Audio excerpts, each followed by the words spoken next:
अस्सलाम वालेकुम। कैसे हैं आप सब? इंशाल्लाह अच्छे से होंगे, अल्लाह के हिफ्ज़ अमान में होंगे। आज हम लोग बनाने चल रहे हैं लखनऊ के शादियों वाले, दावतों वाले बोटी के कबाब, जिसके बिना तो लखनऊ की शादी ही अधूरी होती है।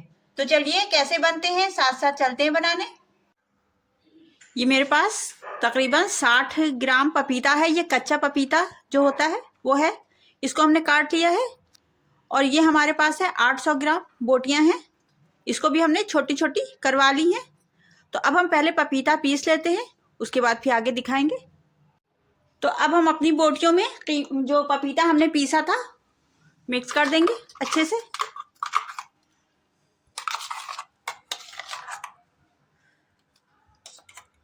और साथ में ही डाल देंगे नमक। तो हम इसमें 1 टीस्पून फुल भर के नमक डाल देंगे, मिक्स कर लेंगे। क्योंकि गलावट जब लगती है तो नमक और पपीते से ही गलावट अच्छे से लगती है। अच्छा, गलावट लगाने के लिए मौसम का भी बड़ा रोल होता है, क्योंकि जाड़ों में जो सर्दी होती है तो उसमें गलावट देर से लगती है, पपीता ज़्यादा इस्तेमाल होता है। और गर्मियों में जब गर्मी का मौसम होता है तो पपीता भी कम लगता है और गलावट भी जल्दी हो जाती है। तो ये हमारा ठंड का मौसम है, तो इसलिए हम कम से कम इसको 3 घंटे तो रख ही देंगे। और अगर मौसम गर्म होता तो 1 घंटे में ही अच्छे से गलावट लग जाती है। तो अब हम इसको ढक के रख देते हैं। तो बोटियां हमारी मैरिनेट हो गई थी, यानी कि 3 घंटे हो गए हैं। अब हम एक कुकर में तेल हमने ले लिया है। तो बोटी के कबाब हैं, इसमें ज़्यादा तेल इस्तेमाल होता है, तो हमने ये 1.5 कप तेल लिया है। तेल हमारा सरसों का है, हो जाए तो हम इसमें फिर प्याज डालेंगे। तेल हमारा हो गया है, देखिए इसमें से धुआं निकल रहा है। तो हमने 2 मीडियम साइज की प्याज चॉप कर ली थी, फ्राई कर लेंगे हम।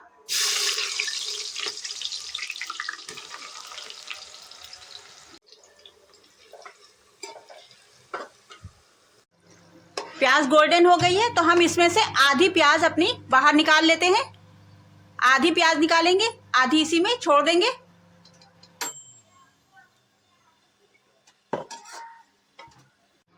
और अब हम इसमें डाल देंगे जो हमने मैरिनेट किया था अपनी बोटियों को, डाल देते हैं सब।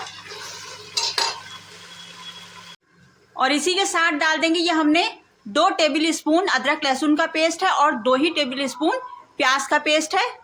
दिखाना नहीं भूल गए थे, डाल देंगे साथ में ही इसके।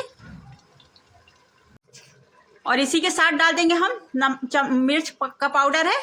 नमक हमने जब इसको गलावट लगाई थी तब डाल दिया था। मिक्स कर लेंगे अच्छे से, बल्कि भून लेते हैं हम 2 से 3 मिनट इसको। मगर जब ये पपीते हम गलावट लगाते हैं तो पपीता और गलावट अपना पानी छोड़ता है नमक गोश्त में मिलके, तो ये भुनेगा नहीं, अभी पानी निकलता रहेगा। कुछ देर के लिए हम इसको अलट पलट कर लेंगे।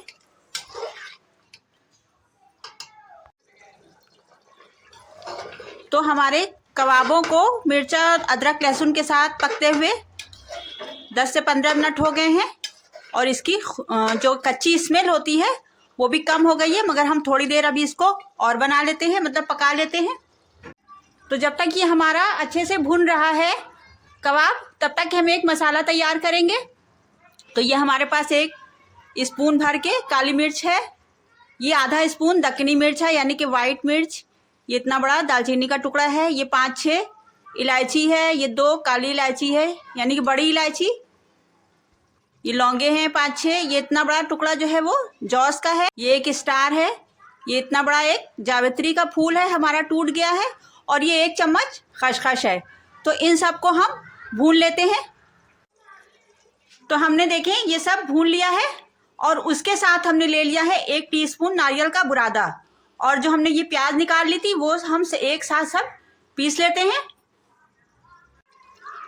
तो अब देखिए ये हमारे कबाब अच्छे से भुन गए हैं और इसका पानी भी सब खुश्क हो गया है। इतना पानी था इसमें, हमने बिल्कुल भी पानी नहीं डाला है।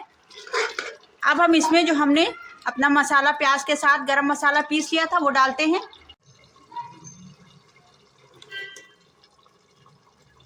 बहुत मज़ेदार ये कबाब बनते हैं, लखनऊ की दावतों के तो ये ख़ास डिश होती है।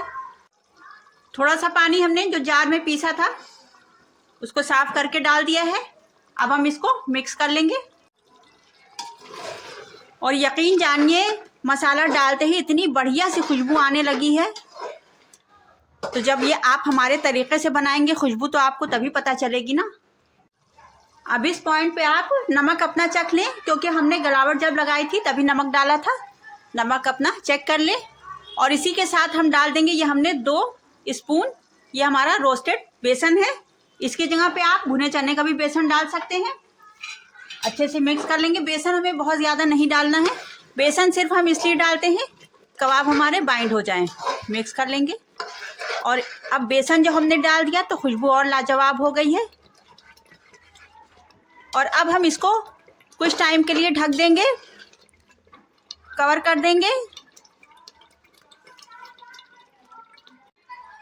मगर उससे पहले हम डाल देंगे केवड़ा। तो हम ये 1 स्पून केवड़ा डाल देंगे और कुछ बूंदे हम मीठे इतर की भी डालेंगे।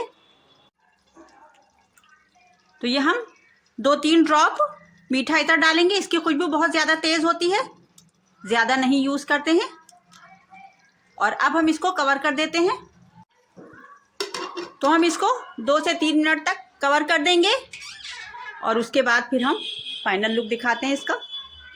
तो कबाब हमारे देखें बनकर तैयार हो गए हैं। अब हम इसको सर्व करेंगे और ऊपर से हरे धनिए और हरी मिर्च से गार्निश करेंगे। और यकीन मानिए इतने लाजवाब मज़ेदार ये हमारे कबाब बनकर तैयार होते हैं कि अगर किसी की दावत हो या यूं ही अगर आपको कुछ अच्छा खाने को मन चाह रहा है तो आप ये बोटी के कबाब बनाइए, आपको खा के मज़ा आ जाएगा। तो देखिए हमारे बोटी के कबाब बनकर तैयार हो गए हैं। आपको हमारी रेसिपी कैसी लगी प्लीज़ कमेंट में बताएं। और अगर अच्छी लगी हो तो हमारे चैनल को सब्सक्राइब कीजिए, वीडियो को लाइक कीजिए, शेयर कीजिए और हमारी हौसला अफजाई कीजिए। तो मिलते हैं फिर अगली रेसिपी में। तब तक के अपना बहुत सा ख्याल रखिए। अल्लाह हाफिज़।